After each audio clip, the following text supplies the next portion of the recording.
Good morning, Emmanuel Church. For those of you who don't know me, my name is Thirza, and I'm going to be continuing looking at the Lord's Prayer this morning. I'm going to read from Matthew 6, verse 11, which says, "Give us this day our daily bread."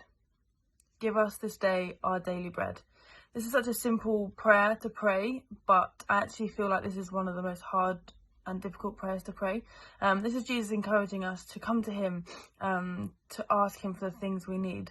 Give us our daily bread. Give me the things that I need. Is he talking about bread here? Yes, maybe, but also maybe not.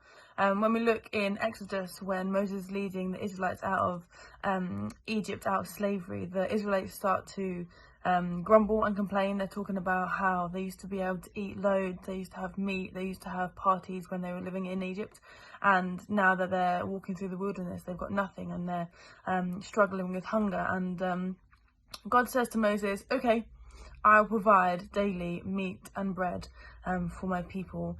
Don't gather more than you need, for I'll provide daily the bread that you need. So he did. Moses told the people that this was going to happen, and in the morning there was fresh bread each day, and there was meat that came at night time. So I think yes, Jesus is talking about our need for bread, our need for food, but also today in 2020 we still use phrases like the breadwinner, bringing home the bacon as such, and I think this refers to sort of being the person who brings the finances into the home. Being the breadwinner is the person who can provide for the family.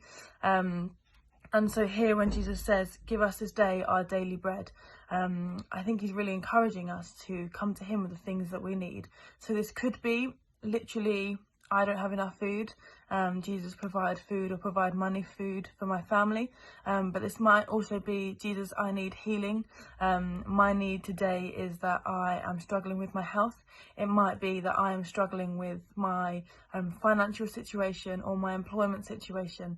I think we all have things that we need, and I think Jesus here is encouraging us just to humbly come to him, trusting and being dependent on him. The Lord has promised that he will provide for us, and here, it's a reminder that the Lord has promised to provide for us, but two, he's teaching us to humbly come to God for our provision.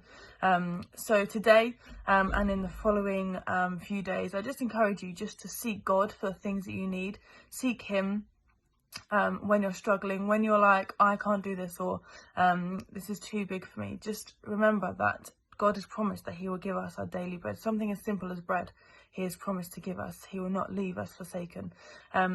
So I'm just going to pray. Father, I thank you that you have promised to provide for us. I thank you that you have promised not to leave us. I thank you that you provided for the Israelites as you were leading them out of Egypt. I thank you that you provide for us. I thank you for the testimony after testimony where we have seen you provide jobs, we have seen you provide healing, we have seen you provide finances, and other things, other opportunities, other friends and family. God, I thank you for the number of times that you provided. And today, as we look at this verse, I pray, Lord, that you remind us that you have promised to give us the things that we need.